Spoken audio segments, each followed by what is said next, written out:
Hello, this is a demonstration video of the visualization tool that Ray and I made to help users visualize the mass shooting data in the US with an unbiased overview.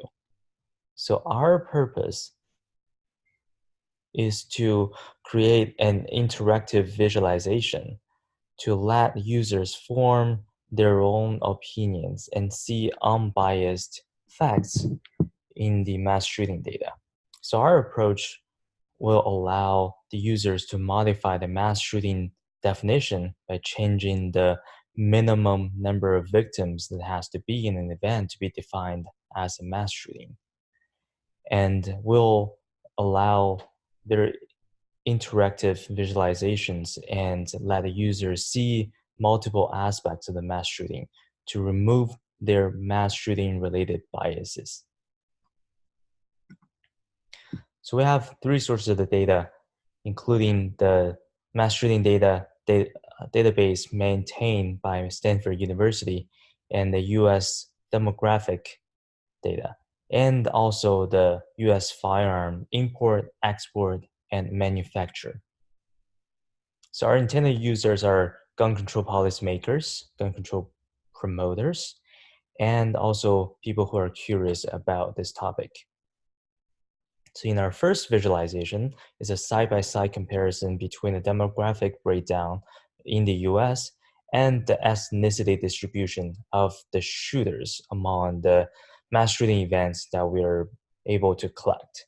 So the users can actually, by controlling the slider, change how many years they want to visualize. And as we mentioned, you're able to change the definition of the mass shooting.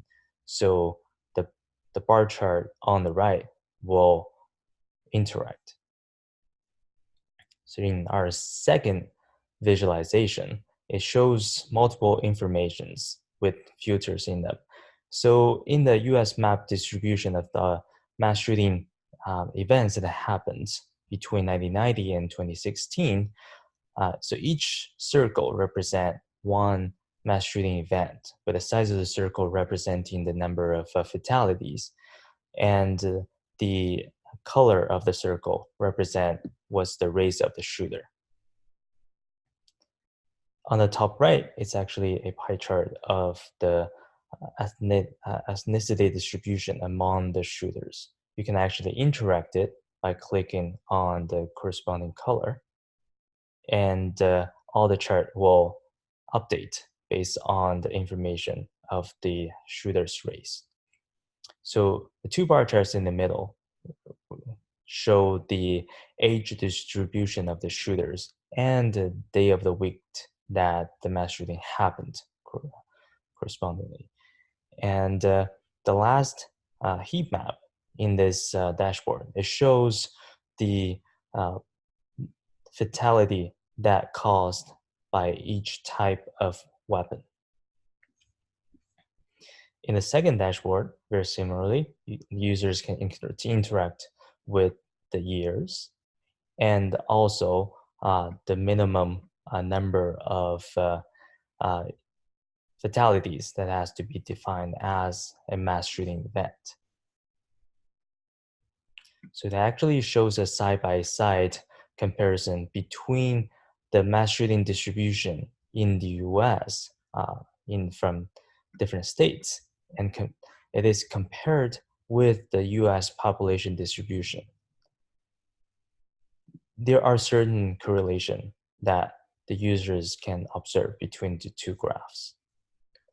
The last three graphs, it shows the time history of the mass shooting events in terms of the number of shootings and the number of fatalities. And those two are compared actually against the US firearm history data, so that the users can draw some opinions from the growth of the imported and the manufactured firearm and the growth of the mass shooting in the US. So for each visualization, we provide our own insight, and we also make our recommendation for the potential action for gun control. That's all. Thank you.